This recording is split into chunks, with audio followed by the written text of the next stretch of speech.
okay. You don't have to. I was thinking more like that. In all seriousness, most of the things right now. If you want to talk about I mean, I'm yeah. Just a little bit about okay. Yeah. So my ideas that I'm going through, I have like a list of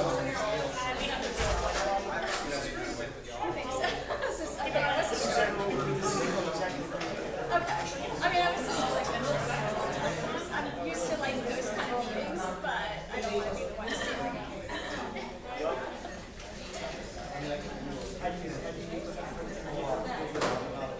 Oh, let me just see how the meeting goes. you want to slip it down the table. Yeah, okay. I don't know how much everybody knows about the market, so I don't want to get into boring stuff that nobody wants to hear about. No, some of that, you gotta mix around.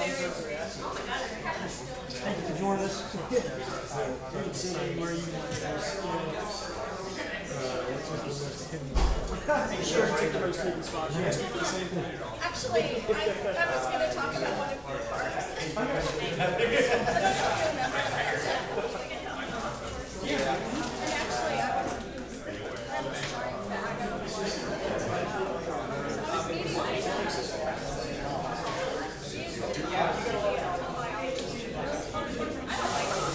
she and I came up and she can't be here.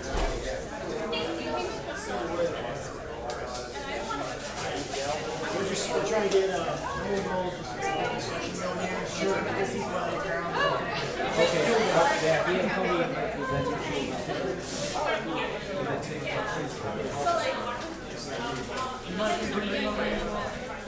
we're just trying to set the conversation. That's the whole. Anybody's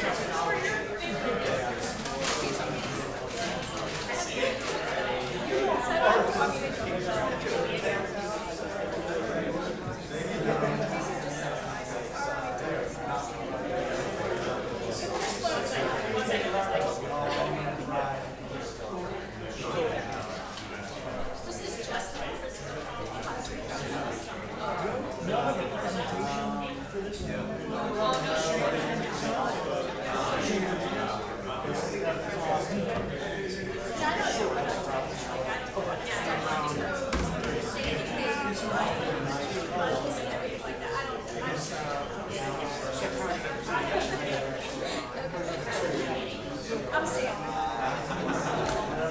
yeah, let's go. I was the annoying one who mentioned that.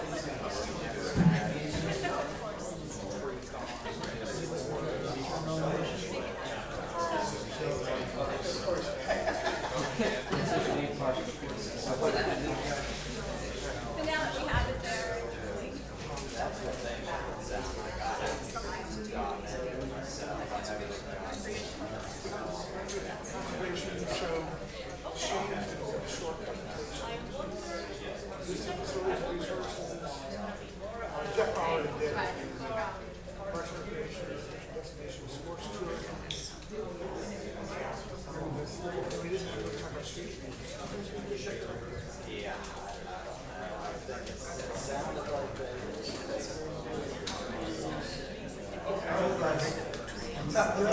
Can we do anything?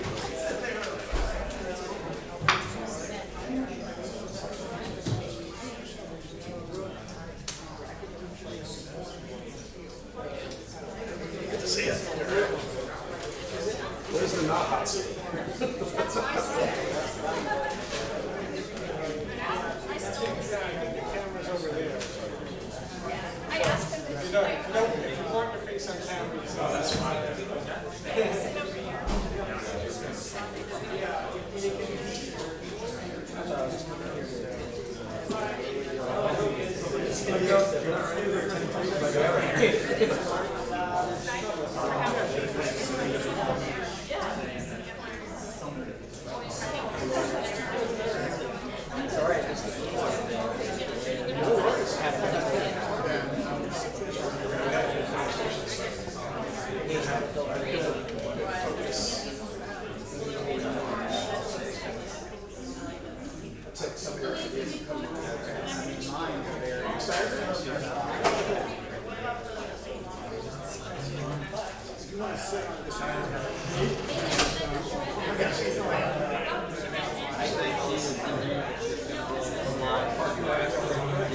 I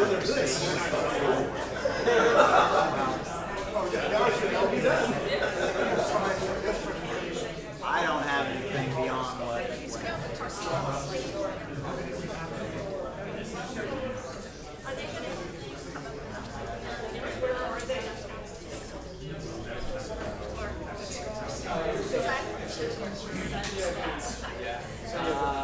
Marina has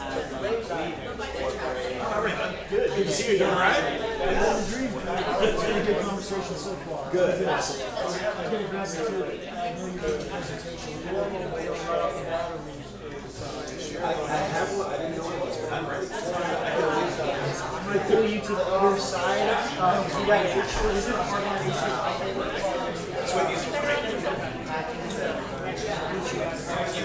He's doing a presentation, so I'm gonna steal this table for him. Sorry. Okay. Yep, thanks. All right. Oh, no, I don't want it.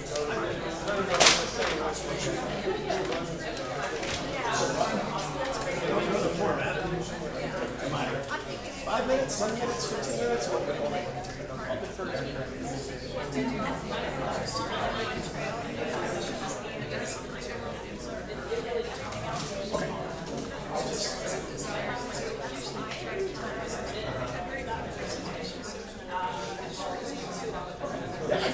Then you guys can ask it all.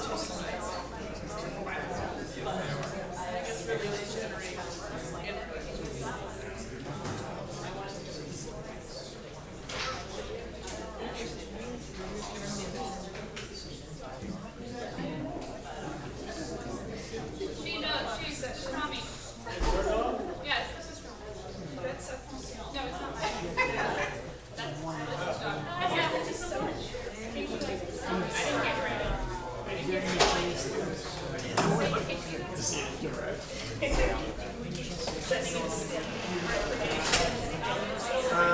All I have to do.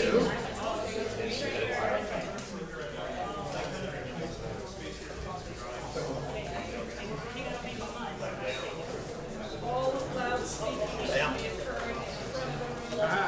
Okay. We're getting started.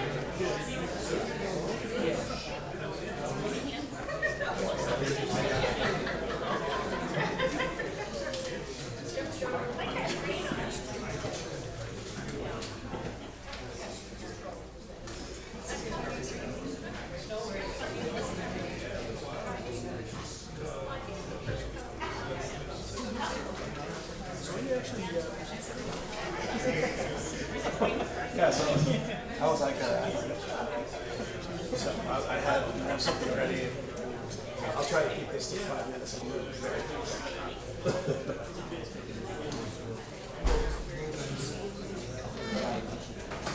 That's good to get conversation.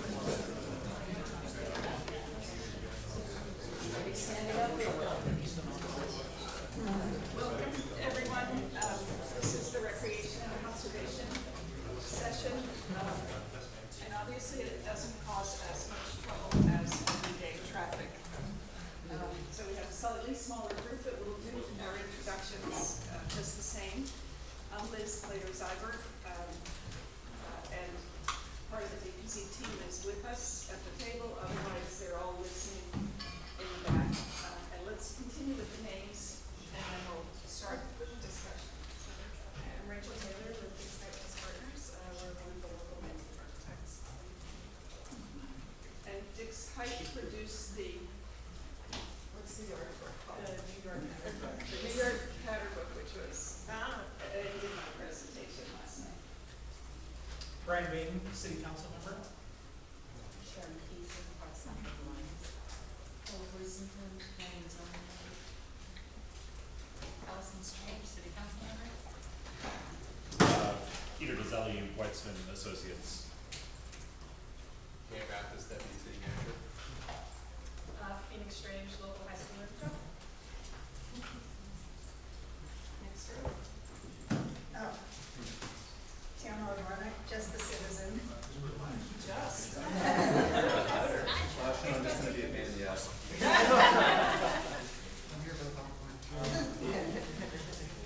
Kathy Kyle, I'm a citizen as well.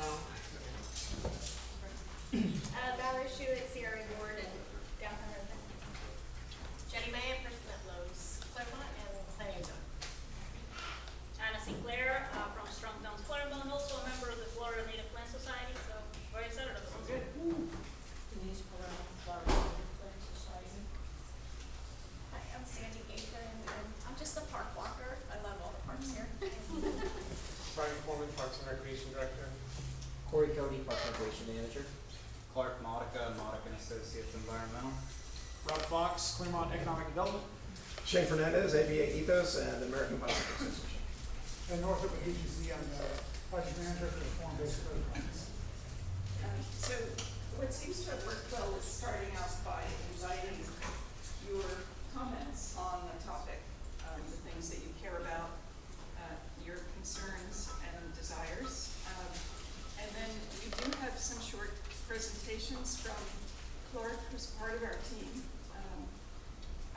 with an environmental picture, and Shane, who's working in parallel on a plan for the city related to his specialty. So let's start with input from others who are here before we do formal presentations. So presumably these two things go together, that we have on the, but there might be some very singular aspects of conservation that don't have to do with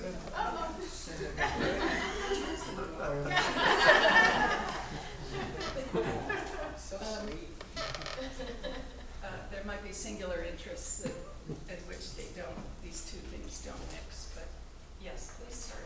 I wanted to talk about Lake Hiawatha Park. I walk there every day for the past 7 years, 5 days a week, 2 hours a day. So I kind of know that park very well.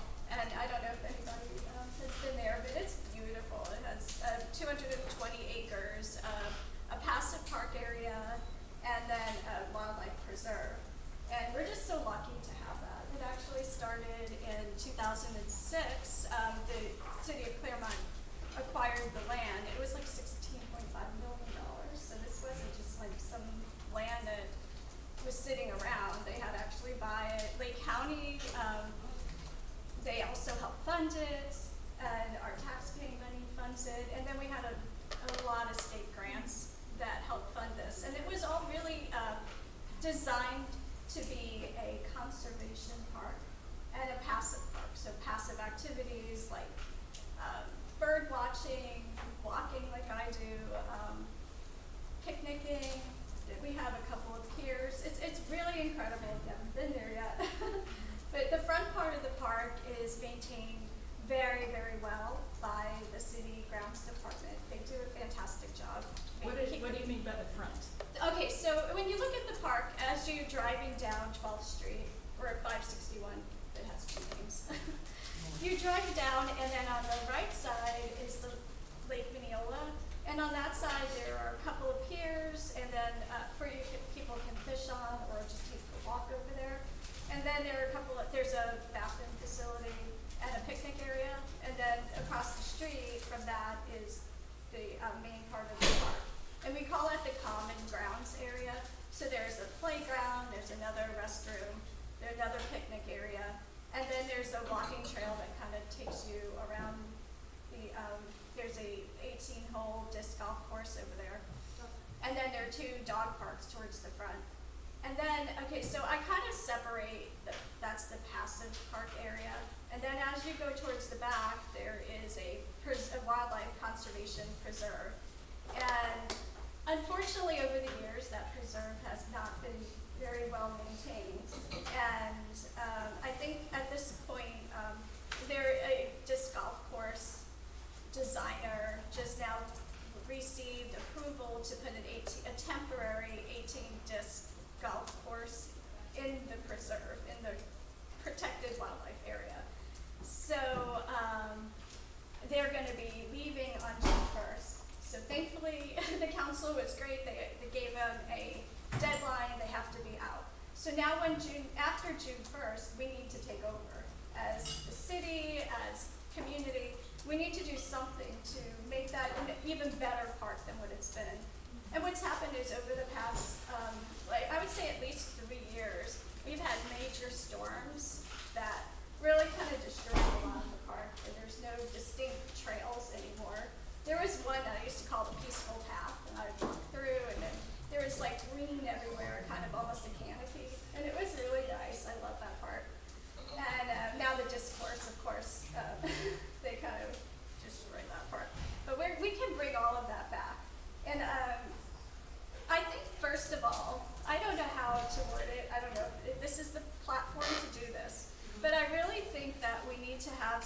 kind of bylaw or something to protect, or some kind of written law to protect the preserve.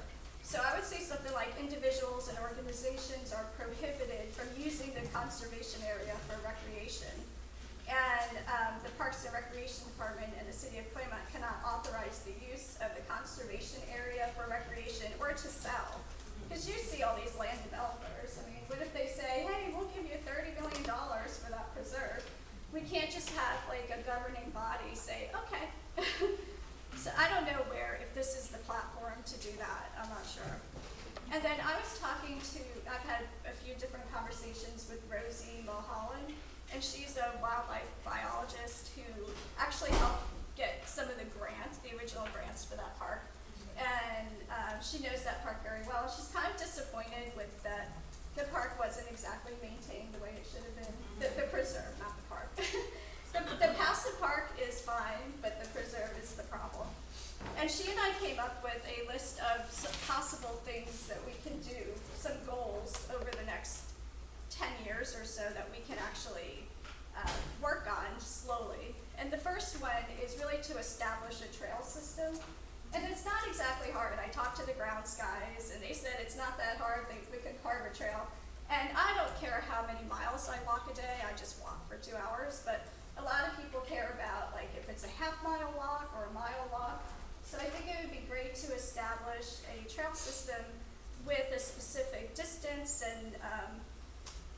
and then keep people off of the rest of the preserve. Right now it looks like an 18 disc course, golf course, you know, disc golf or whatever. And we need to make sure that people stay on the trail. So I'm like picturing maybe stakes in the ground with rope, and I don't know if we could do it for the full mile, 3 miles. I don't know how long the trail is going to be. Or we could just like rope off certain areas that we don't want people walking and explain to them we're trying to restore the preserve. And then the other thing, the next step would be to start planting native plants. Now we have these 300 to 400 stretches of fairway that we can maybe plant with the native plants. And originally, I've been researching this park a lot, and one of the original plans for the park was to have like a butterfly garden. And there's some really great areas. We can even have meandering trails that go around this butterfly garden.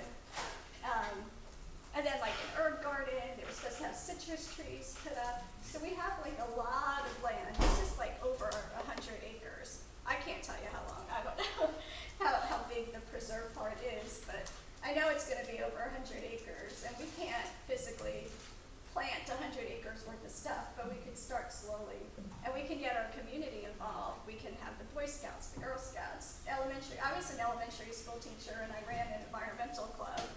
So we started a greenhouse. We planted trees all over our school and flowers. So it's not like it's something I kind of am familiar. I can do that. And then once we get that going, over the years, I could see, originally the idea was to have wildlife and conservation classes and workshops for people of all ages, not just the kids. And I think it would be a great idea to start implementing that, to start bringing like little baby alligators to see, or use our resources that we have in our own community of people who can garden and teach us how to garden properly. And then as we're moving on, it would be great eventually to have an actual classroom, a conservation classroom, like they have at Oakland Nature Preserve or Pear Park, where we can actually have a physical place to meet and do something with conservation and environmentalism.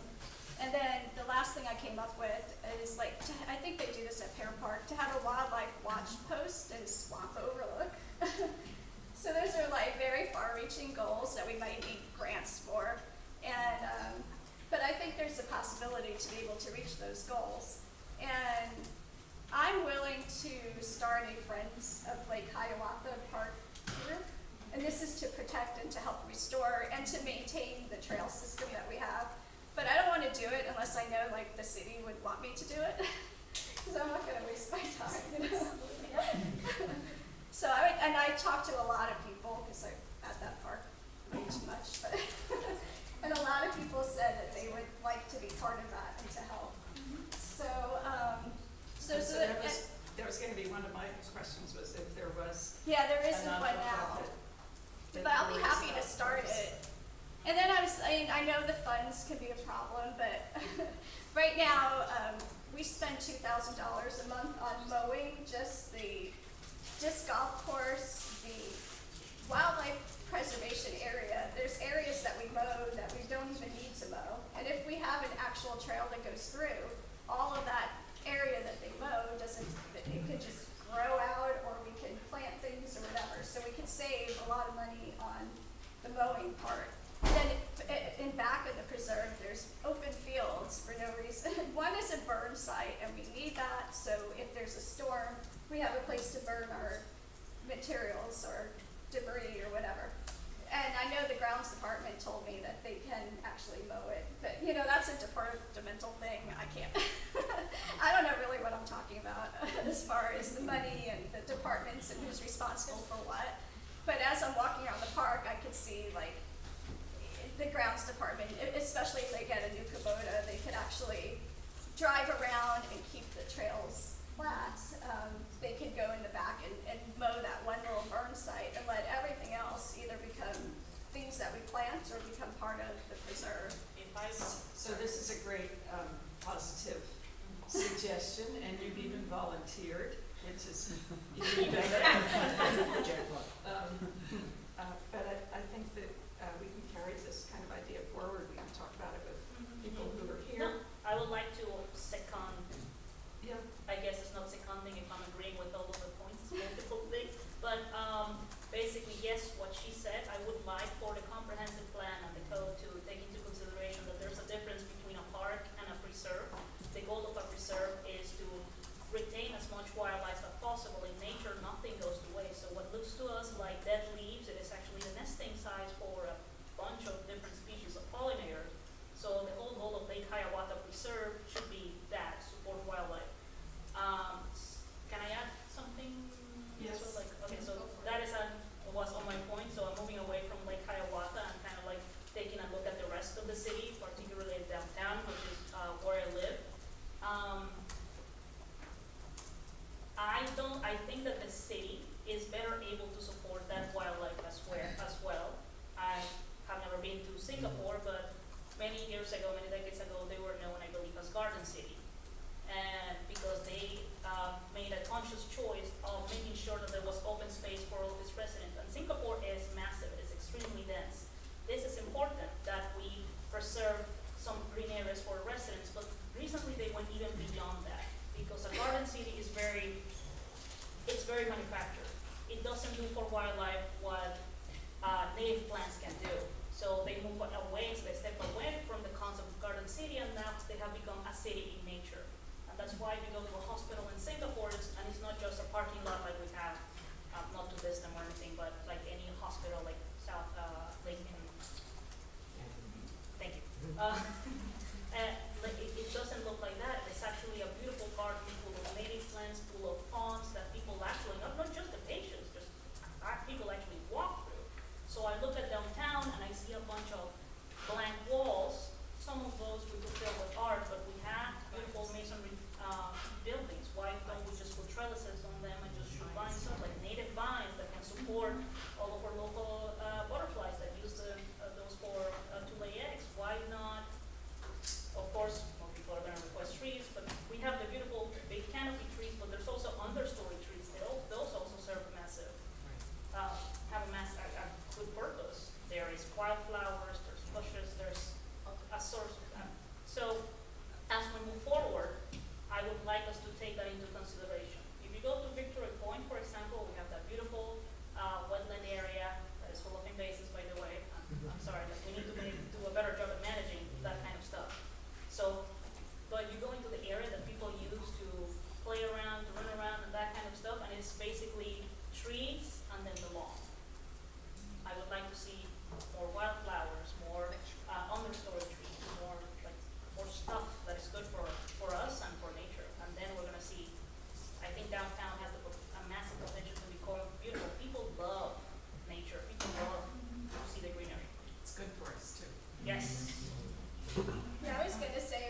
I had some friends come in from Australia, and they wanted to see Florida wildlife. Just like if we went there, we were gonna wanna see kangaroos, right? So we came here and we couldn't find any wildlife.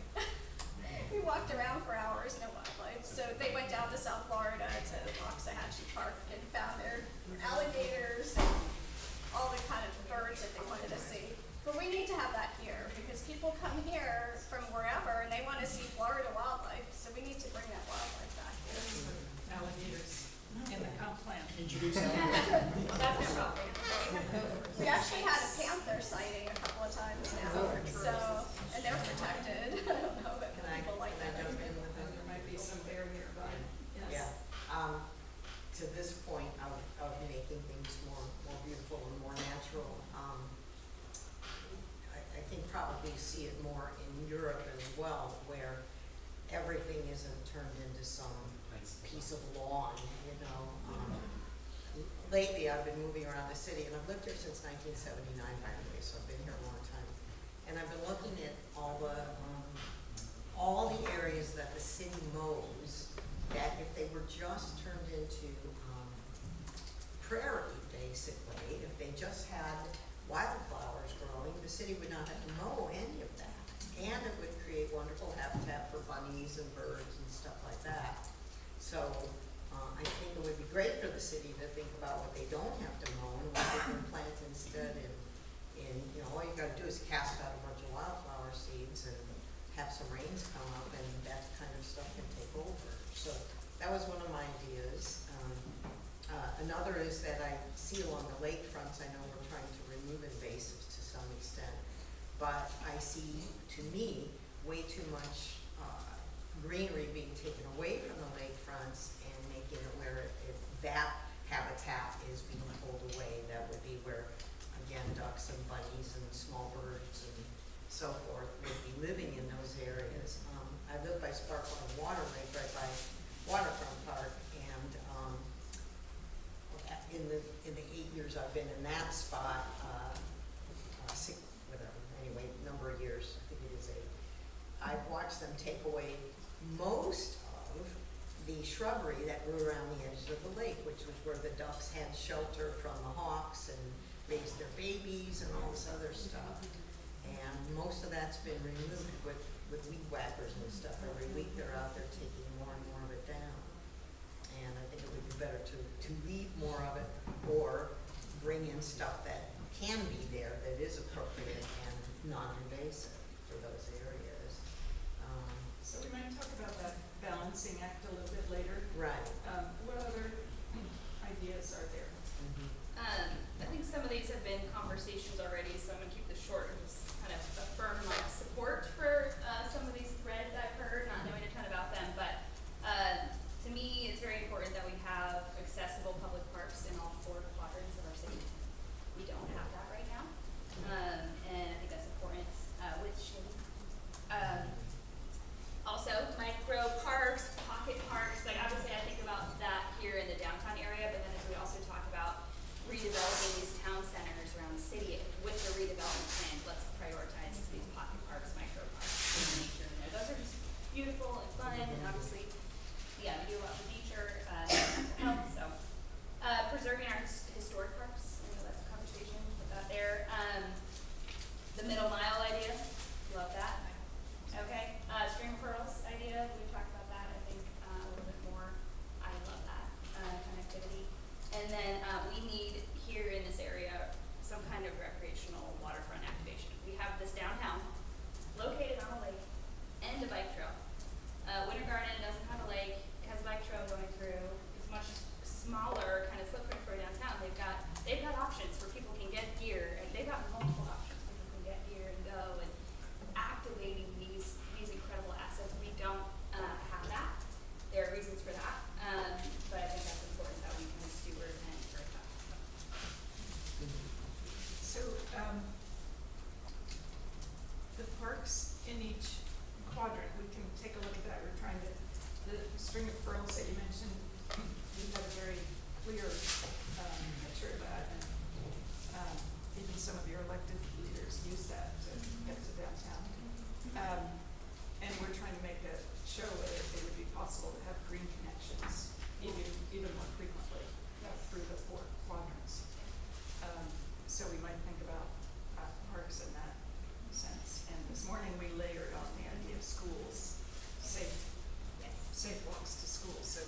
see if we can't show something like that.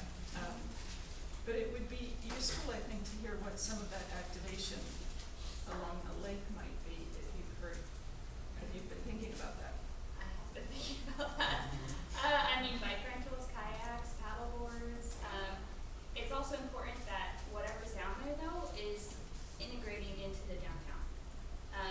And pulling people into downtown and connecting the waterfront to downtown. It's gotta be intentional with that, because it's very easy to be not very far away and just be in your little bubble and do your little thing and then go somewhere else. There's something else I was gonna say. Oh, and I think more waterfront, dining and food, like that kind of thing. I know at one point that was in the, master plan, and then we put parking out there. You know, so, what can we do to we need to also though preserve, like, it's important that we're preserving this pristine waterway. So I'm saying all this, and it needs to be done very responsibly. So, we have asked our team to look at, additional 1 or 2 instances of dining. Yeah, 1 or 2. Yeah, let's Let's not check. take it all over, yep. And then down by the amphitheater, that could become a food facility and serving the beach, as we heard, and a place for pop-ups and attached to Oh, I it. love So, that idea for waterfront park. so hopefully we'll see some of that, occurring. Yep. I've got a couple other comments regarding them. I just figure I'll slot in where I have thoughts about them, because I have lots of thoughts. This is something I brought up to some of the council members, over a year ago, which is that Victory Point is not being well used. I understand there's some ideas on the table now for what to do, but my idea was to actually meet me in the middle plaza at Victory Point, and then you can continue with developing the area for the Veterans Memorial where it is now, and if some kind of a boat dock thing never gets built there, you don't have everything all clustered there together. So to me, I envision Victory Point as a place where we could have a walking pier or a fishing pier. We could have a passive place to launch paddleboards and kayaks and canoes. And in my mind, I even thought that the current semi-stage could be fleshed out into a bit more of a stage. And then there could be maybe sort of an amphitheater style seating that's just layers of grass to sit on or whatever out facing that, because that area is just not used well. But those would all be quiet, very passive activities that would be removed from where all the sort of big excitement is downtown, and where the power things would be running and so forth. The other thing that's occurring to me as you talk about utilizing the waterfront better is that all along 12th Street where the trail goes there, conceivably there are some spots there where there could be, I can almost envision it being, for lack of a better word, I'm going to say a food truck park, but where there could be small pads all along there where people could have food vendor type things. It's not giant over there. I don't know that you could build any buildings, but there's certainly room for little kiosk type operations, and that might be real fun. You go out there, and again, when these apartments are built over here, everything's going to change drastically, because you're going to have another 600 or 900 or 1,200 people living downtown, and so Victory Point is out their doorstep, and around the corner on 12th Street is out their doorstep. And Victory Point, part of the reason Victory Point does work so well for something like Housecraft is you can wet launch there, because there's a beachfront there, and we can't touch any of the grasses, we can't do it, we won't want to, and that's an area where it's already clear, it's safe, and there's not a lot of that either, because it gets steep going into the lake, or it's, there's salt shack that's privately owned, and there's not what's the thing, the grade you need just to peacefully walk into the water. Something like that is, I'm sure you're not describing it for the first time. What's the reason it's not happening already? Victory Point not being activated, or? Well, for instance, the launch at that area. I think no one's really given it consideration, but also the lake is full of a lot of rubble. People, they'll pull up there in their boats quite often because there's not enough other place to pull up in your boats. Well, you need an operator. You need an operator to do work that way. Oh, yeah, as far as if you're gonna have rentals and stuff, yeah. I believe Victory Point was initially supposed to be used as a launch spot for our races, but it turns out it's too small to have a large-scale race, so it's really just underutilized at this point. Right. There's restrooms, there's showers, there's a little beach, and no one's using it. Right. And it still is a little disconnected from It's downtown. someone's initiative. Yeah, mostly, and Is it really cleaning the lakes? I like the idea when it first came in, but I don't see it flowing into the lake at all. I mean, the stages, they have the signs up where it's, stages down into the lake, we're supposed to clean the water from retention. I think it's a pollution. The water in there's terrible, and then when we did have the algae bloom, I don't know if you guys remember, that was ground zero, where if you look from the trestle all the way to the beach, that's where the algae bloom was. So you're saying the facility is not I don't know, doing does what it's anybody supposed to do? test and see if it's actually helping the lake? Because we built basically on a junkyard. And that was supposed to clean it up, but then it flows into the lake, and I don't know if that up and down there's enough there to really create the diaphragm or the sponge they're looking for. And we have this observation down as well for, that would be nice for her idea to put as an observation. Facilities actually cleaning the water. I believe there was some early water quality testing that occurred shortly after they finished the facility. I don't know that it's been, and the results were good at the time. I don't know that that's continued on. it probably depends But partly it's on good how at the high the time, water is. but it didn't stop the algae bloom.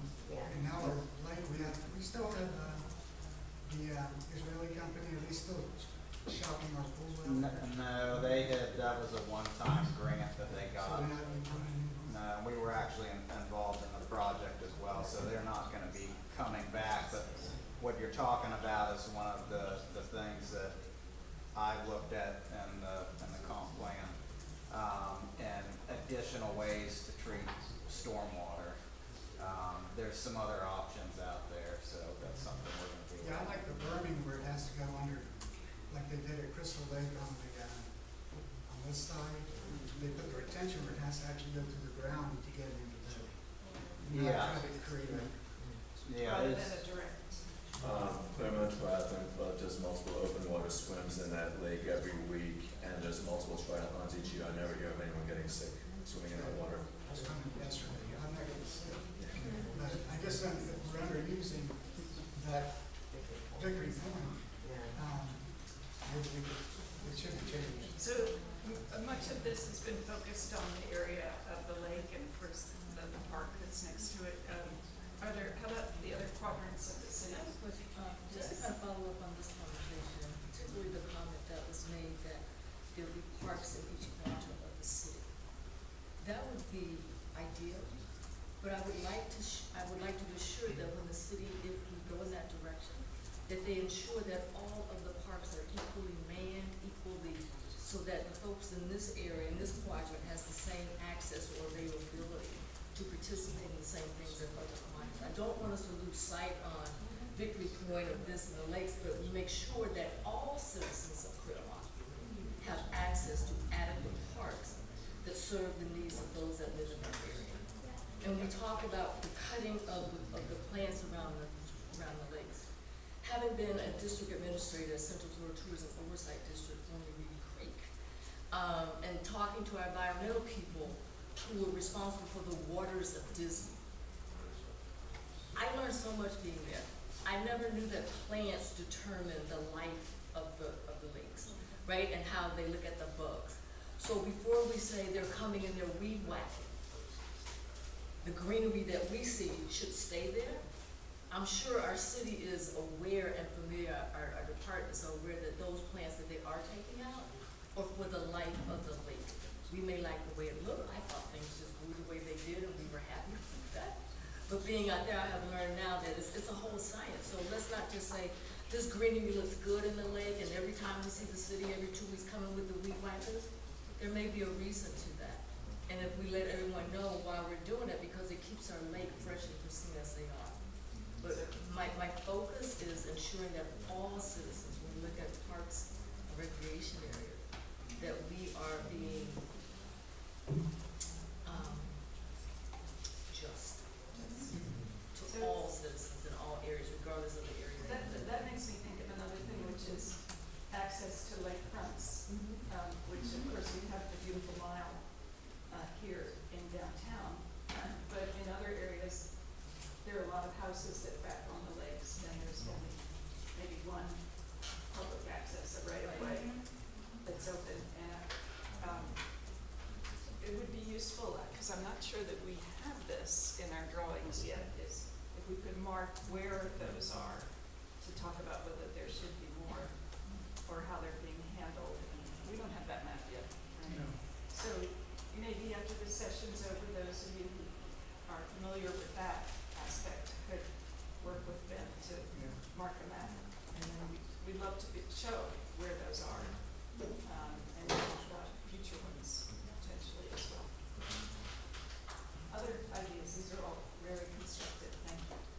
So I'm passionate about this as an individual, not just as a council member, so if this is helpful, definitely within the regions and each of the kind of 5 sections of the city, if you will. Ideas that have been presented to me that I feel like the people would want mentioned here are along the Coast to Coast Trail, when you actually cross on the east side of 27, you end up in the northeast quadrant, which abuts Mineola and the Verde Ridge Old 50 region. And there has been suggestion that that region might be a great location for something bicycle related, that you come off the trail, maybe something for teens to be a little adventurous. That something I hear frequently is there aren't a lot of places for teens to express themselves in what might be a dangerous way, because especially teenage boys, it's actually really important that they have a place to do that. So we don't have a safe place for children to be dangerous. And that kind of region has been suggested because it is in relative central proximity to the current Winter Garden Trailhead. The hospitals love this conversation, yes.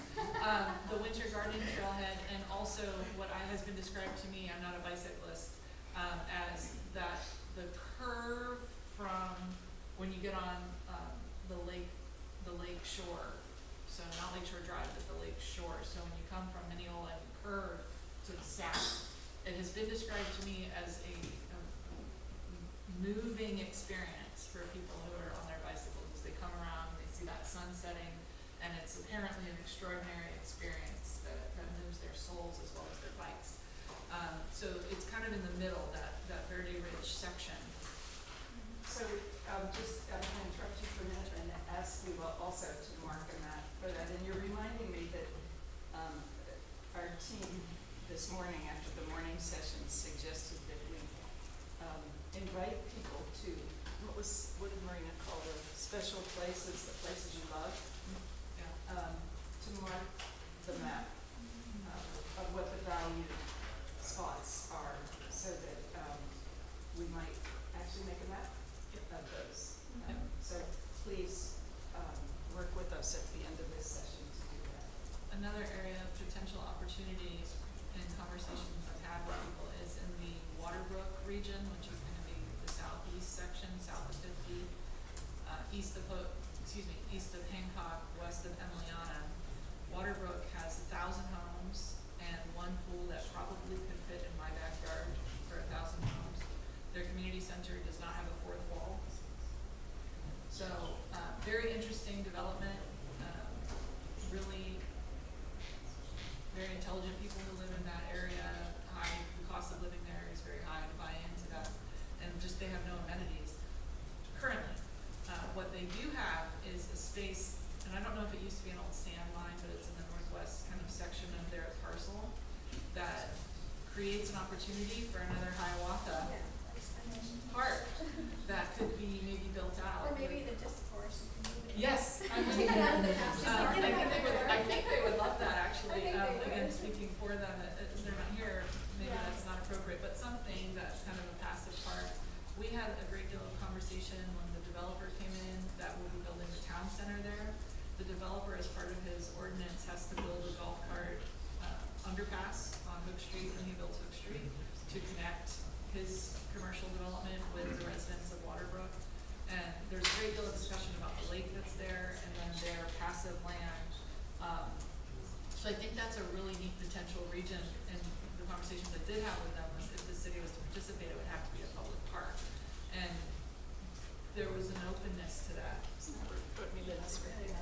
So we've started a drawing of that area, and afterwards we will invite you to, give your input to it. I've looked at that site briefly and thought, that maybe the curve, well, there's sloped land and then there's the excavator that seems to be flatter. And so, my tendency might be to say build on the flat and put the conservation on the slope. But I don't why are think you thinking that the flat would be better? So there will be Hook Street that separates the commercial, so I'm not talking about the commercial section, but it'll be south of Hook Street. Right. And that can't be built because of zoning, space, capacity, like, because they put all the 1,000 homes in one area, that area is some sort of conservation, as I understand it. I don't know what that's. So that's built into the zoning map or the Existing land use? PD probably. You're the experts on this one. Existing land. It's probably the open space for the 1,000 homes for the existing PD, is my guess. But it hasn't been built out, it's just being held. It's just sand You right now. can't use that 20,000 acre PD. Right, it has to be reserved as open space. That's what I guess. You know, it's just, Well, This it's is just just judging on the conversation, it sounds like and it's part of a larger development, and it's reserved as open space. Yeah, it was a PUD originally. So that's one location. Hancock Park hasn't been mentioned. It is home of a soccer club that has anywhere from 500 to 800 children. I'm sure Parks and Recreation will speak to this. A lot of our, what I would call active parks, because we talked a lot about passive parks, a lot of our active parks actually serve the entire South Lake region. And that's been a big discussion, a point of discussion, I'll say, in the context of, is that just, is it appropriate? There's argument for it, there's argument against it. So the active parks that require maintenance, you know, are we serving just Clermont, are we serving the region? Currently, we're serving the region. Hancock Park is a prime location for that. The Arts and Recreation Center is another example of that, where we're doing it. And then, of course, we get into the Heartwood Reserve, the Heartwood Marsh region. Those folks spend so much time having to deal with traffic, it's almost like there's not even a conversation about recreational uses down there, but I'm not aware of any that, there's zero. I don't think there's any, it's like just straight homes. Yeah, it's CMAC, the CMAC takes that whole thing, and you turn and then you're just gonna follow. So that's a place that, it's in the red district, so maybe there's nothing they can do, but, and then Wellness Way, a lot of people, I don't think are even aware, built into the Wellness Way plan is a 100-acre park. So if you go down Schofield Road when it dog ears to the east, and you get that beautiful view of water, I mean, it's an incredible view. That 100 acres is coming from Cemex to the county, and we've been asking if we can just bypass that whole conversation and just bring it straight to the city so that we can manage it. But there currently, unless Shane has an idea, there currently isn't a plan, and initial conversations that I heard from people at decision-making level, so not the community, was, oh, this could be like soccer, it could be like baseball or softball, because it is so large. But if you go visit it, the elevation's probably 80 feet from the top to the road. I mean, we'd have another South Lake Regional Park situation that costs $88 million for diamond sports that cost $1.5 million to maintain a year. And that's just not viable or practical. We're good for the land, although we did build the hill, so who knows, but different philosophical conversation for a different day.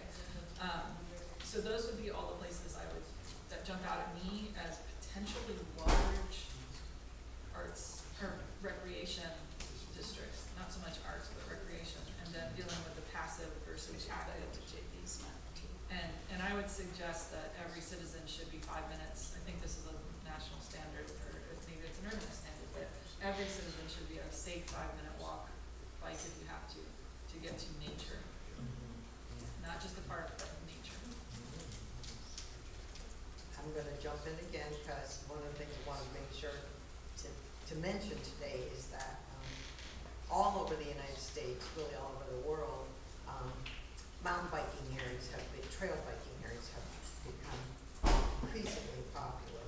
A lot of the biking community has moved over to trail biking and mountain biking because, first of all, you're not on the road anymore. And Clermont is currently sadly lacking in that. And I think that there are places that we could do that. You can carve out small areas where you can have some fun on a mountain bike.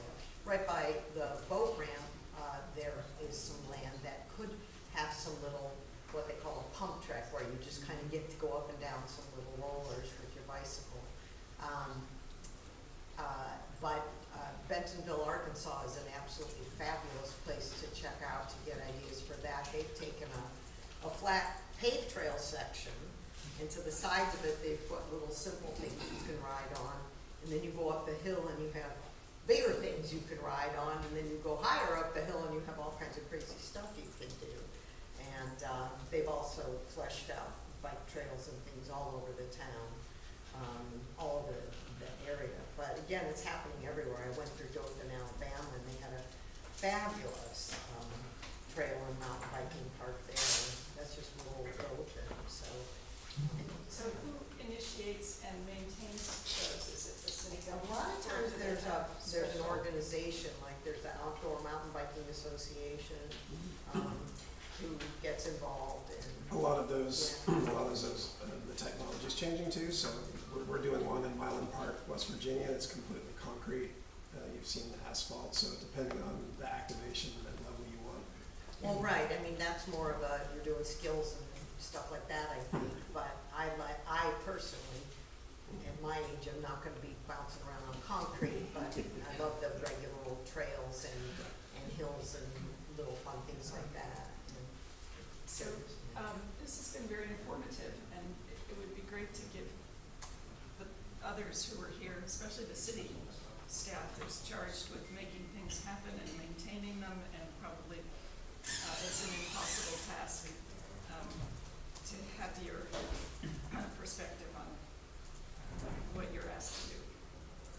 Well, I like the ideas of all the conservation's been great. So, it's certainly something that we could look at, preserve. I agree that, the backside of that preserve specifically can be made a beautiful trail. There's a lot of other great ideas in here, I'm always on the active, my primary focus when I'm dealing with recreation is what are we doing actively? So there's the passive parks, which quite honestly, Public Works maintains those parks. So from my oversight, I'm not directly overseeing the maintenance of Hiawatha Preserve. I work with Public Works on that. So we focus on the active parks. So Hancock Park and yeah, there is a lot of, it isn't just Clermont residents that are using Hancock Park or Park Pal. I mean, those leagues, whether it's Clermont Girls Fast Pitch Softball and CFC Soccer Club and South Lake League, there's a mix. It's 50-50 of Clermont residents and Lake County residents. But a lot of people from Groveland come over to South Lake League.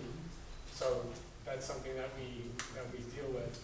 And then there's the economic impact of the active park. So Hancock Park, which has a lot of softball tournaments every 40 softball tournaments a year plus spring games. So there's a lot of economic impact on the city, specifically on Hancock Park. And then when we talk about Waterfront Park, there's a lot of economic impact at Waterfront Park too, between all the events that are down there, and then people that just come in from out of town to use the lake and the beach and the boat ramp and everything that's associated with that. So you've pointed out the distinction between active parks and passive parks, even within the city administration have different entities in charge of them. So, correct. So recreation, so if it's a field, if it's like a soccer field or a baseball field or softball field, recreation has a contractor that they're responsible for that maintains those fields. Because it's basically inside the fence, outside the fence. So it's outside the fence of the field, and Public Works maintains that. So the waterfront of downtown is whose? It's maintained by Public Works, but when there's an event there, it comes through Parks and Recreation, we administer it. Sometimes it's our event run by city staff, sometimes it's from an outside entity that we process their permit. Are there disjunctions from time to time? Would it make sense to have it all one entity? We work very well with Public Works. So, I've had these conversations before, I've had parks under me before, or I'm capable of doing it, but the actual work, this quality of work wouldn't change. Our relationship is strong, so. Where is Public Works? Is anybody from Public Works? I don't think anybody from Public Works is in here right now. If I ask, like, as a resident, it would perhaps be clearer for me if everything was under the same department.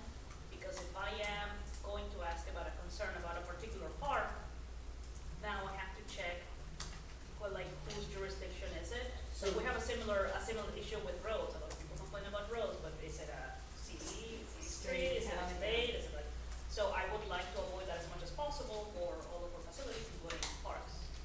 That would be my opinion, I suppose. No, I understand. So yeah, it's really just a matter of maintenance. Maintenance is generally under Public Works, except for an athletic field. And then the Arts and Recreation Center is a different animal that's completely under Parks and Recreation, that we maintain it. It's our maintenance staff that maintains that. So if we wanted to make an improvement to a passive park that's under Public Works, is that still Public Works, or did you just say they're for maintenance? Yeah, so we'll work with them. So if we'll work with them on it, but the decision is not necessarily mine or theirs. It's a group decision. But as far as the actual work happening, they're responsible for the work. Okay. One last audience comment, and then maybe two short presentations from. I'll be quick. The beach is one of those things we have that hardly any other town has. A white sand beach, freshwater you can swim. I think it's being utilized on the high peak times by, as she said, other Orlando. They drive all the way over here for that. And I understand the impact for the businesses is you bring the people in, they're going to use the businesses, but they're not. They're not. They go to Walmart on the way here, they never leave, and then our citizens can't get a parking spot. So, I think there should be at least some type of fee you pay to use the waterfront park, and then the citizens can use their water bill and get a free pass to park. So at least the citizens can get a parking spot and don't have to pay if they can get one. But they know to come from Orlando, just like when I go to Rock Springs.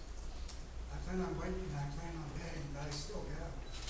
But still, there should be some type of fee, just like with the boat ramp, and to use that, because that is probably tough to maintain. I go there all the time, and I see what happens, and then if I have to take a surfboard down there, or a board for the kids, we have to use the loop and then go back to the house and walk down, because there's so many cars there. Now, they don't put the Orange County plates on anymore, I don't know how you can tell, but I used to count them, and there's hardly anybody from Clermont using the park, and they're not using our businesses either.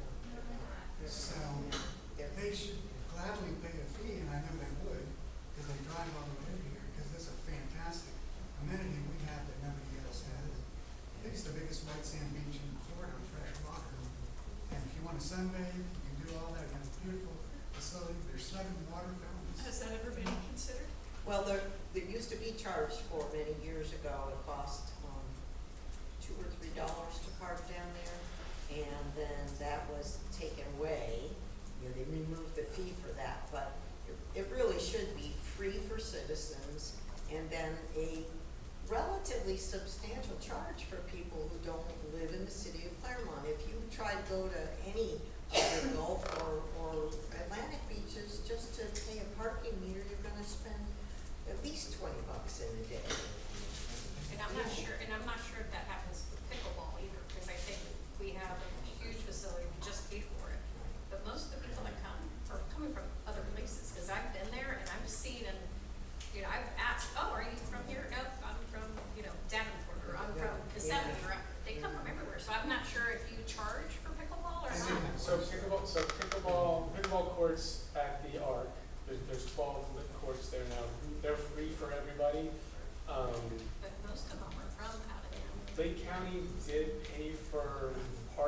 facility, they did make a contribution, and part of the agreement with Lake County to receive their funds is to not have a charge for Lake County residents for, I think it was 5 years.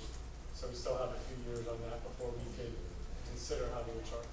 It's And the how same about with the, how about the history of the beach that it used to charge and it doesn't now? What do you think about that? I've been here 4 years, Yeah. I wasn't, that's before my time. It's a long, long And then you time. go with your water bill to the, Yeah, where you pay your water bill, and they would give you a sticker to hang on your mirror. right. And you didn't have to pay anything with that. But if you didn't, you had to pay anything. Well, and what we've seen in the past several years too is, if I'm not mistaken, the Butler chain was effectively shut down. They kind of closed down the boat ramp, so right about the time COVID hit too, and you have this explosion of people, you know, getting into outdoor activities. The jet skis, I know, has been a huge thing on the chain of lakes. And we've had this giant influx of people from Orange County coming and using the ramp, and it's quite frankly presented some safety issues. I mean, I'm hesitant to even take my kids out on the lake sometimes, but I'm sure there's been you know, a huge spike in the upkeep needed for the boat ramp, and without any kind of fee. So what we've done for the boat ramp is, and we made a change that went into effect in October. There's a $20 annual pass that only city residents can get. So if you're not a city resident, you cannot get an annual parking pass at the boat ramp. There's a day fee that has been raised to $15. It was 6, and now it's 15. So if you're outside, if you're not a city of Clermont resident and you're using the boat ramp, you have to pay the $15 daily fee. What about the jet ski rental people? Are they putting in at the ramp, or are they just going over to the side and schlepping it into the lake? They should be, they are staged at the ramp. Okay. So are they paying per jet ski then? They pay a $1,500 annual permit. it's kind of the same with the disc golf though. People from all over use our disc golf course, and when I talk to people, very few are actually from Clermont, and they don't pay any kind of fee to the city at all to have that disc golf course, even when they have a competition on our Castle Park.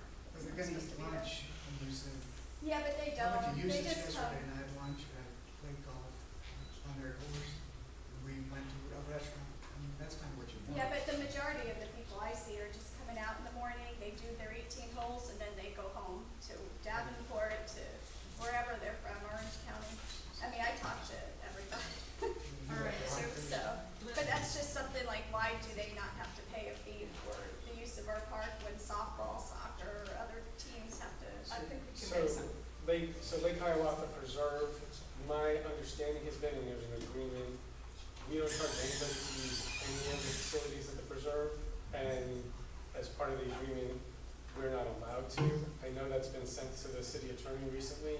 I haven't heard any kind of feedback that we are allowed to charge a fee, but that since I got here, I was told we cannot charge to use that. And then we pay These things are $2,000 to mow their golf course and the rest of the preserve that we don't need to mow anymore, but that's still a lot of money that we pay to maintain a golf course when they don't provide any funding with their big competitions twice a year.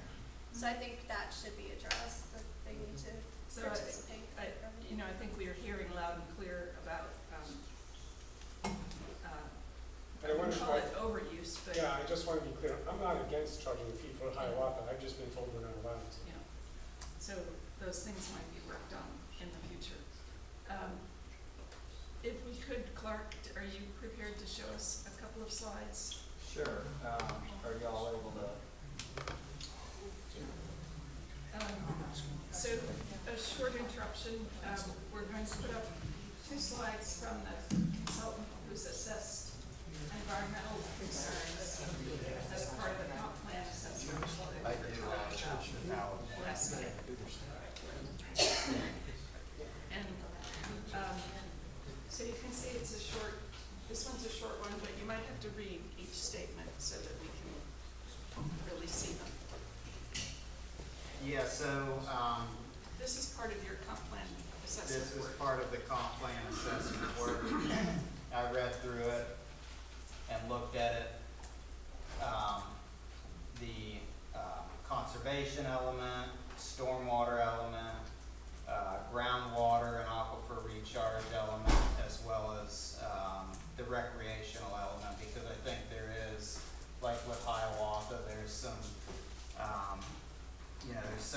balancing there between the conservation and recreational elements.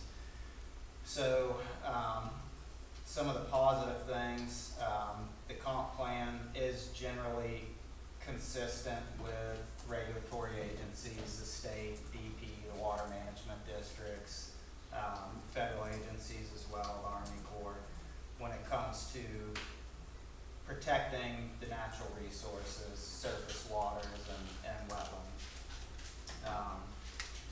Obviously, water resource conservation has been a big thing for years. It continues to be. The conservation element does thoughtfully address water resource protection, and promotes the implementation of practical and effective conservation measures.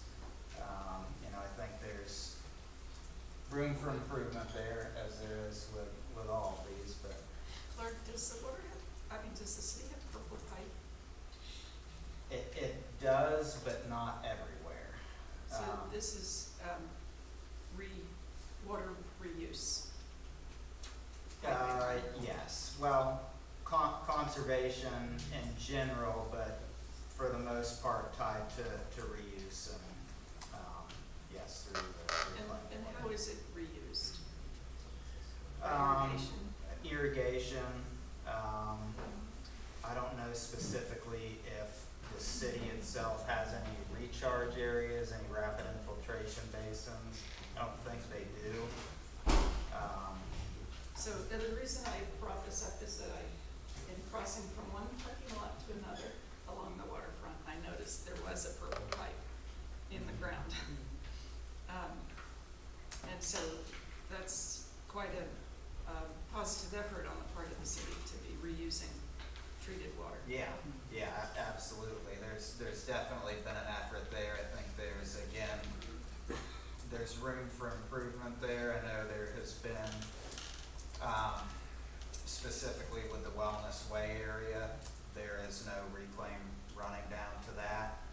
And so the city has worked with the developer, is my understanding, to put in some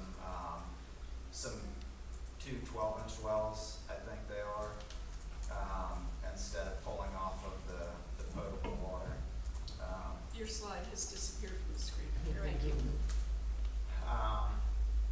For the recreational areas, obviously in the past, 10, 15 years, there's been significant progress. Hiawatha's the testament to that.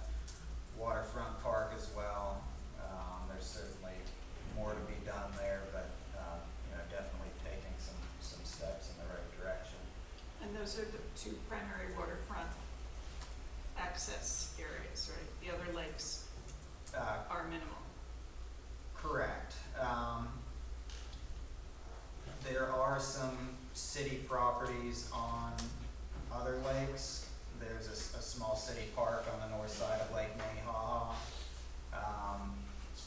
It doesn't get used as much as I would expect it to, and I think part of the reason for that is people don't know that it's there, or may not be aware that it's, a public park.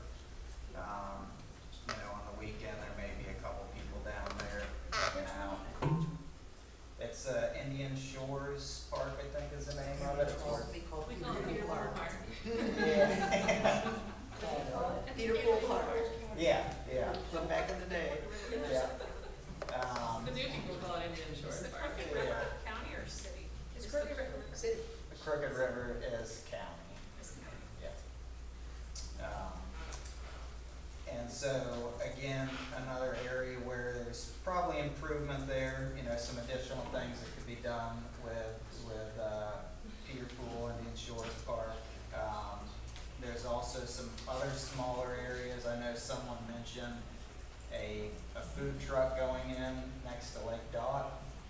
And the city also has, it's small, a small piece of, it's on the northwest corner of Lake Dot, open area with some pine trees. I don't know that it would necessarily get a lot of traffic, but it seems to me it might not be a bad idea to stick maybe a couple picnic tables in there, something like that. That's on the string. A lot of them. Well, that's on the string of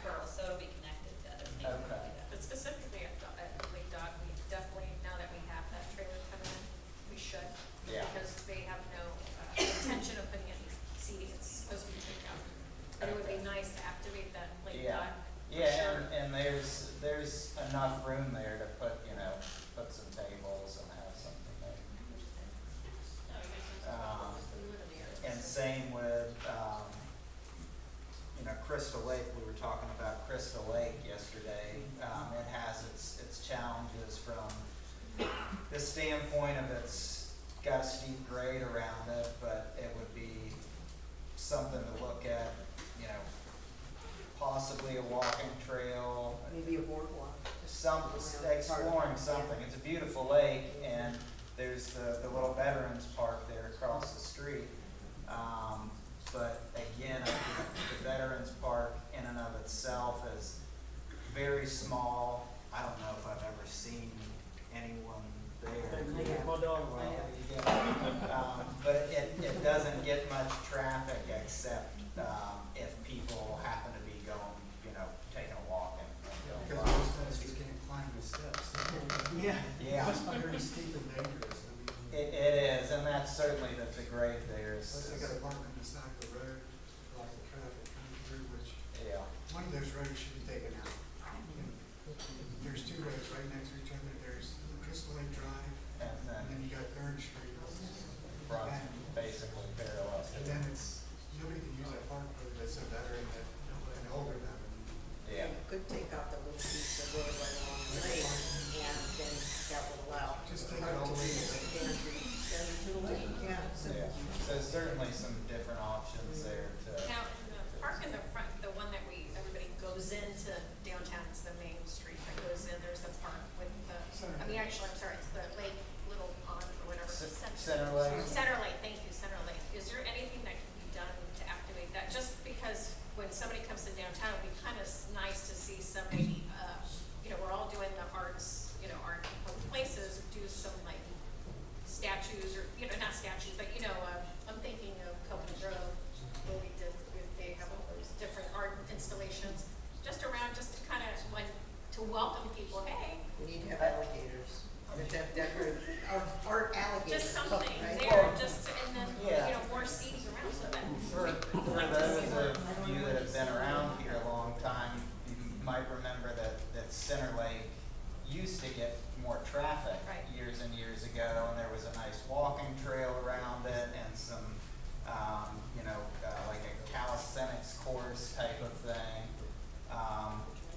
Part of the problem with Center Lake is that it received untreated stormwater for so long that the lake itself is kind of nasty. It probably could benefit from, you know, some TLC in the form of dredging and maybe some native plant installation. Because it is, I mean, coming off of 50th, it is the first thing. It's you like see. your centerpiece and Yes, entrance so, to the. I mean, I look at it, because I've been to Maitland, and Maitland has a beautiful, you know, kind of lake, they do the arts around that, but Yeah. there's other arts things. Yeah, there's a lot of space, but it is kind of the welcome to Clermont downtown stuff, you know. Absolutely. And the garden clubs right on the That's other side, correct, they might yeah. be willing to do something, Yeah. there's opportunities there. My sister facilitated the first fit trail there in, I wanna say about 1982. She was in the first Parks and Recreation Committee. That's probably, I'm remembering as a little kid, my dad would take us Exactly. down there And there was the equipment. Yeah, Yeah. exactly. She facilitated it, and your brother built it. Yeah. We lost his check. So, let me ask us to speed up and have you complete your slides. We Yeah. don't want to leave Shane out of the picture. So for the aquifer recharge, you know, there has been an active approach and working with development and, you know, nearby municipalities in the county. Again, another thing that I think there is some room for improvement there. Things to improve upon. Reinforcing the existing policies overall. When you read through the policies, there's a lot of provisions for ways to monitor implementation of the policies, and I don't know, this is something that, you know, I'm still talking with the city about, but I don't know that all of these measures are actually taking place as far as, you know, monitoring certain situations, coordinating with other agencies, coordinating with other municipalities. So it would be good to know the status of those and make sure that they're being implemented properly. Improving the existing systems, Purple Pipe, you know, as growth spreads out and continuing to make sure that, you know, the reclaimed water can be, you know, used as much as possible. Same with the stormwater and treatment infrastructure. We're talking about Victory Point. How well is it working? There's always room for improvements. You know, every day there's new developments being made in stormwater treatment trains. Effective this year, the state of Florida developed and implemented new stormwater treatment rules that are much more stringent than they have been historically. And as a result of that, there's been this explosion of, you know, new technologies to treat stormwater that need to be evaluated. Recreational enhancements, basically what we've been talking about. You know, there's a lot of opportunities there with the existing properties. Additional land acquisitions is something that I looked at. They are limited.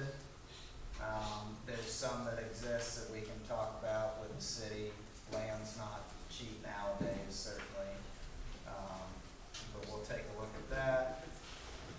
And then interagency collaboration kind of ties back into the first point with reinforcing existing policies and just making sure that, you know, the goals of the city, when we're looking at those, we're working with other agencies, other nearby municipalities to make sure that you know, everyone's working towards a united goal. If there's any opportunities for collaboration on projects that, you know, benefit the community as a whole, that those are being capitalized upon. Thank you, and obviously you've gotten a lot of input about specifics related to this assessment. Let's move on then. Thank you. All right, I think I've met some of you already. Give us some background Sure. on what you're doing and how you've been here doing it. First site visit was back in 2025. Took a look at, came down with Allison and Brian and a group of stakeholders. Drove around in the van for a day and took a look at really kind of three different areas. Parks, certainly one of them. My background, architect, but also urban planning. I'm also the chairman of ABA, which is the American Bicycle Association. So we put on a lot of events. And today, specifically talking a little bit about what we've discovered with Brian and his team, but also too what we see. We get to travel the world and we see a lot of different things that best practices of what city does. So you're going to hear me kind of switch between parks as a whole in terms of the culture of the city, activation of the parks, what that could mean, alternate uses for your current properties that I think are very exciting, what your parks do for the economy, and then a little bit on what we see in terms of citywide, where we think the best parks could be, right? So I'm going to go through this pretty quickly because I want to leave time for questions and also for DPZ's presentation. So starting off, the first thing we're doing is working with the 7 dimensions of well-being. When we did this kickoff back in a few months ago, we talked about NRPA's standards. So we are starting from that point of view and making sure that we go through cultural, economic, emotional, environmental, intellectual, physical, social aspects of every park, from organization, what the team is doing, and how the parks work. your idea on accessibility is huge in terms of what we're talking about with every single park across the city.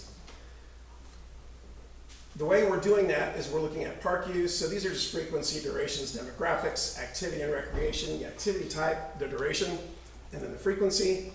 User satisfaction, so polling, how are people around certain parks, how do they feel about it, net promoter score, social capital, group programming and educational opportunities, are we providing mentorship, are children with disabilities, parents with disabilities able to activate in the park as well. Facility, infrastructure, quality, accessibility, and maintenance. So we'll be taking a look at that, deep diving that as well. Perceived safety, really what does each park represent in terms of what does the community see as barriers for additional park use? And as everybody's been talking, active and passive use programming. That is where I think we switch from parks in general and how they operate to something that's important to hear. When I'm at Washington, D.C. on behalf of NRPA, the National Parks Board, there is a big conversation on making sure the parks are active to produce additional funding and empowerment and accessibility for the city. The reason is funding for parks is always a threat. So as much as we go there and we talk about how great parks are, sometimes you're talking to a center that's numerics driven. What does it do?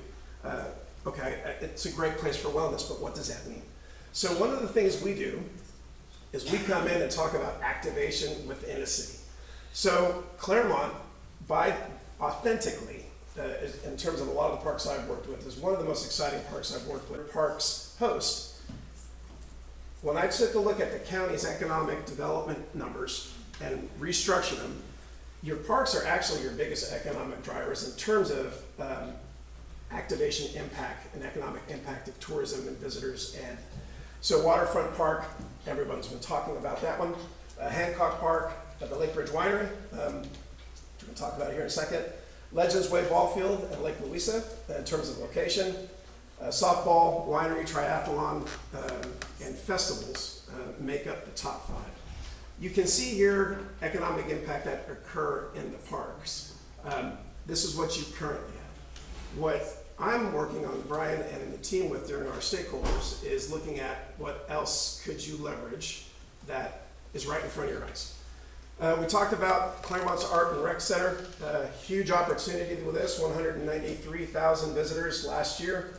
The property, I'm working with that team now. I'm getting the existing drawings of the property as it is, because I can't tell all the boundaries. But one of the things we're looking at is a mixed-use development, this is not exact, but it gives you an idea of what we can do in terms of the purple centers are additional programming space. So the art center itself, if it were designed more and you had more meeting space, you have concerts in there, you have programs, performing arts. That green box just south of that police station, it is a proposed, just an idea, multi-level parking structure, but covers an Olympic swimming pool. That accesses a field house to the left because the property goes up that hill into that forest. The yellow boxes are, actually we've talked to some other sports developers that are interested in that property.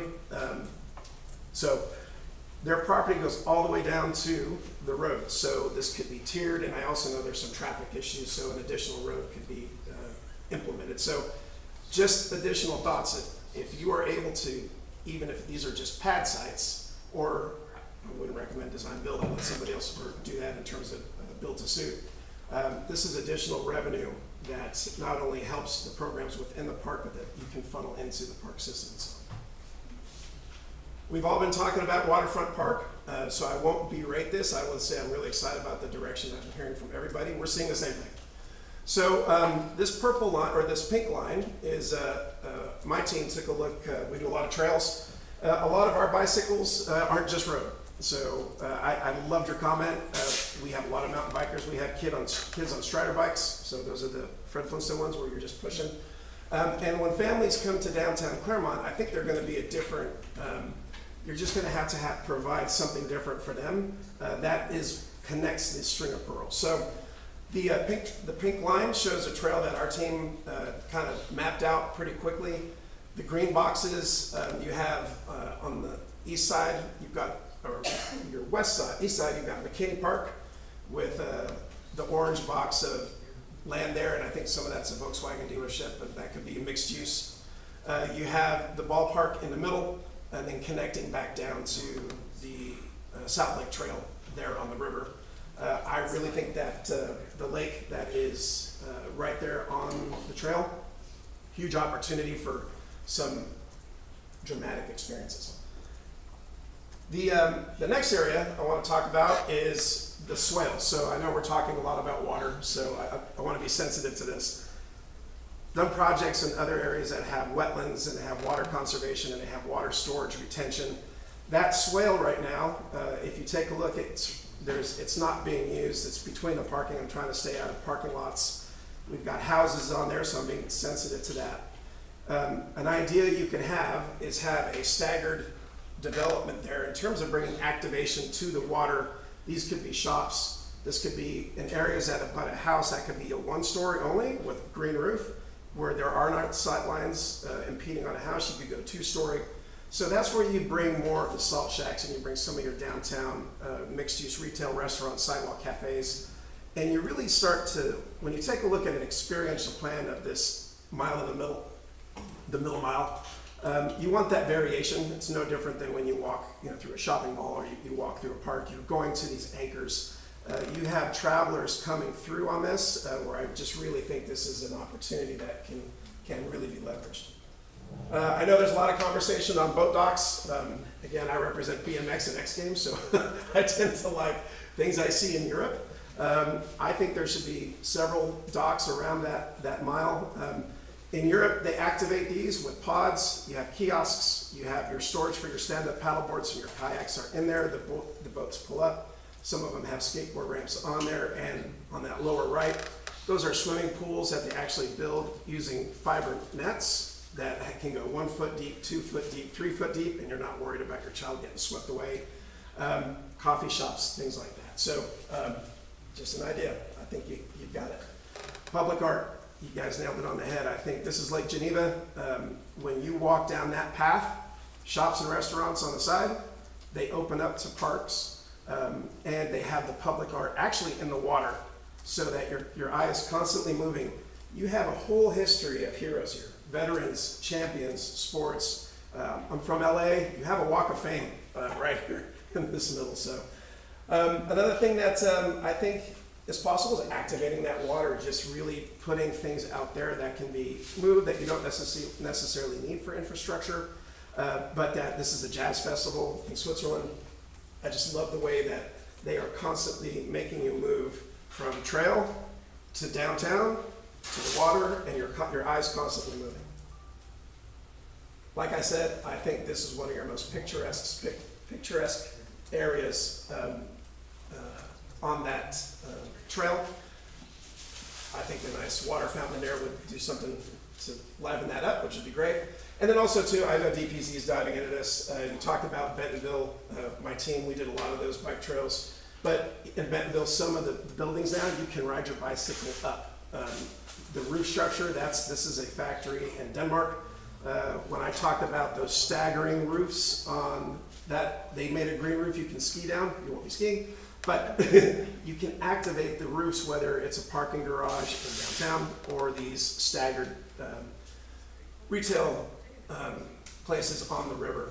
The parking garage up here is one I did, and it's just mixed use, but they don't all have to be boring. We talked about Mineola and the curve. We saw the same thing. This is the entry to that middle mile.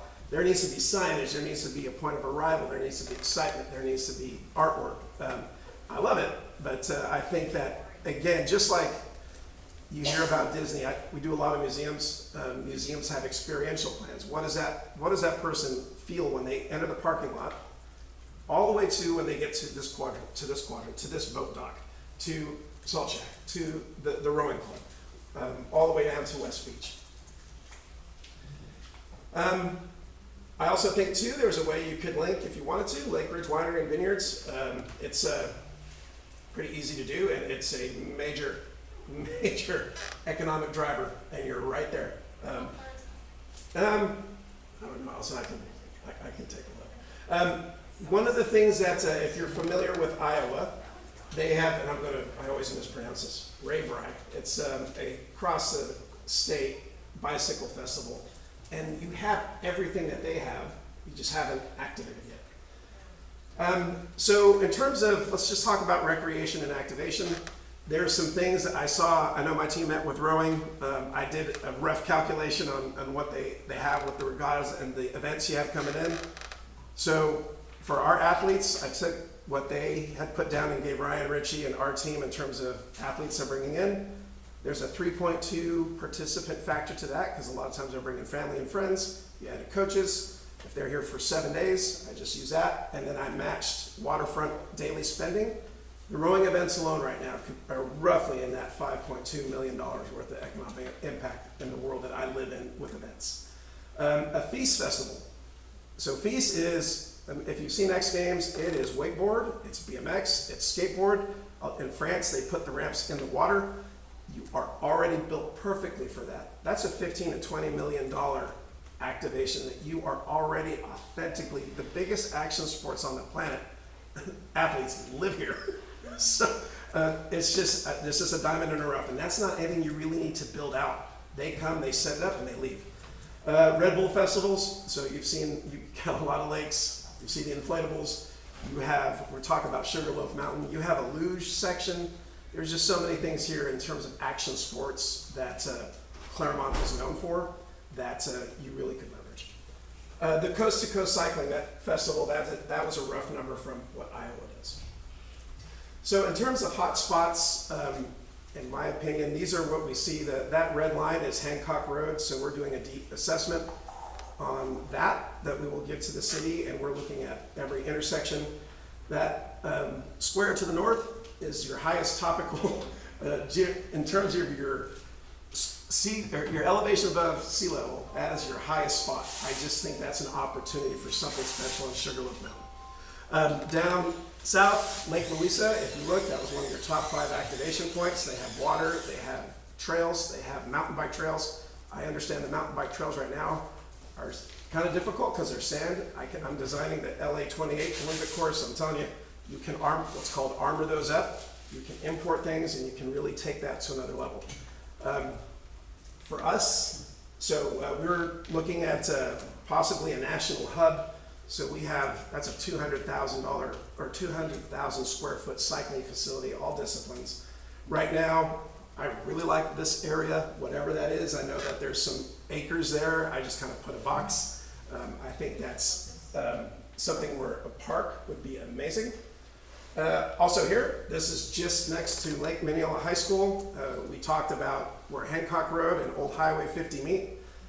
This area of land right now would be amazing if we could figure something out there too. So I think that's another hot spot. Do these have acreages in your thinking? I think it depends on what, as you all are finding out other needs, combining those two. I know for us, our cycling alone, we're in the 20 acre-ish, but there's other things you can put with us that complement what we do. So in terms of teenagers who need things to do, boys and girls clubs, there's just so many parallel tracks that we could work with. Are you thinking mountain biking in those kind of wetland areas? Yeah, well, I think Louisa, I think we could manufacture, and that last parcel, you could create something there too, because I think this place too, especially next to Orlando, the South Lake Hospital, there's some things there too. I have not been able to get down in there and actually look at it, but I think there's some opportunities to activate that. I won't go into too much detail on this. I just want to show you the zones and how we're doing that. We're breaking down every zone, ranking them to both AASHTO, which is a national standard, NACTO, which is another national standard, Peoples for Bikes, which is another standard, and we kind of give you our opinion. We're doing the same thing for each school too. So. And we're doing the same thing for the school. So I fed you with a fire hose. I want to keep it short. But that is what we're seeing in the direction that we're heading. So I think based on everything I've heard, I think everyone's in alignment in terms of the potential you have. I honestly think you have potential right now to activate that doesn't take building anything. That just hasn't been realized. I'm noticing a list of economic development centers. You didn't list that in the National Training Center. So that dynamic the spreadsheet I received was from Lake County. So that is information that is where they are giving money to an event. The spreadsheet I had on there did not have them listed. So it could be a situation where the National Training Center is getting funds from somewhere else that we're not seeing because I'm using the county. I did on the National Training Center, the feedback I've received from athletes that are in town, they really wish that there was a high performance training lab in Clermont. That comes up every time because there seems to be a sentiment among your elite athletes and some of the athletes that can't access the National Training Center that they can't get in to use it as much as they'd like. So that was a big comment. Who pays for something like that? On the parks or the high performance training center? Yeah. So we talked to President Temple. I know that is on their radar in some way, shape, or form. I know that's part of their vision. There's lots of it. Every city we go into, we typically have a public-private partnership, and it's always a triangle. It's Parks and Rec, sports, tourism, and the city. And usually you have benefactors that are passionate about something, so it might be a hospital, could be an oil and gas company, and they come in and they provide that additional funding. So we've seen that in different forms, but usually that's the triangle. So we are working on a drawing that would love to see this, actually several of your slides. Sure. To make sure that we're in. Yeah, I will. Yes, we had a great meeting. I've got to put a little more information based on some of the things we had yesterday, and I'll send this to you. And we're going to call this about an 80% set, but that way you can start seeing what we're seeing in the direction. Because we'll actually make this into a diagram. This one's a diagram that's underway. And the downtown, the Northwest Quadrant cycling path. Sure, absolutely.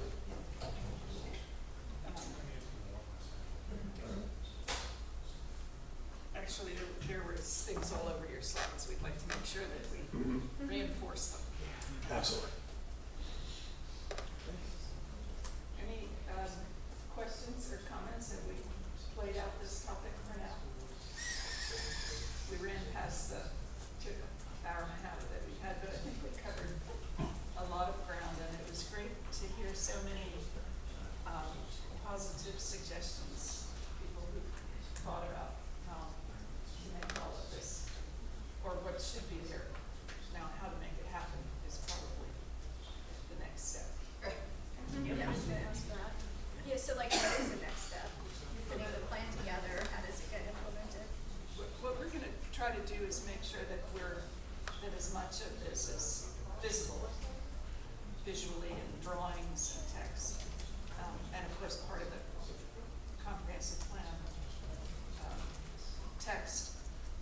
There may be some things in here, with several of you, I've talked about how to incorporate landscape standards in the zoning code with regard to public spaces. So I'd love to have a copy of your comments, for instance. We have a copy machine, you didn't mind doing that.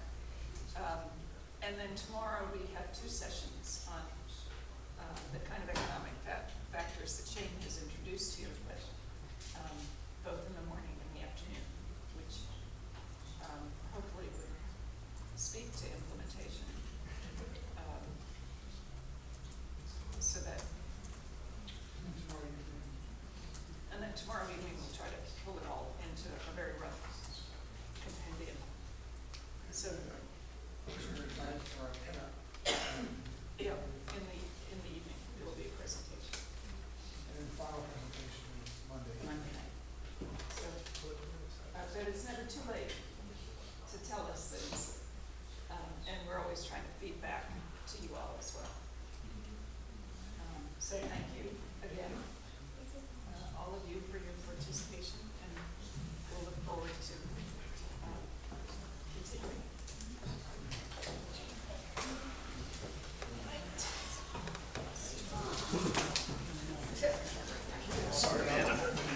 Hey. Totally disruptive.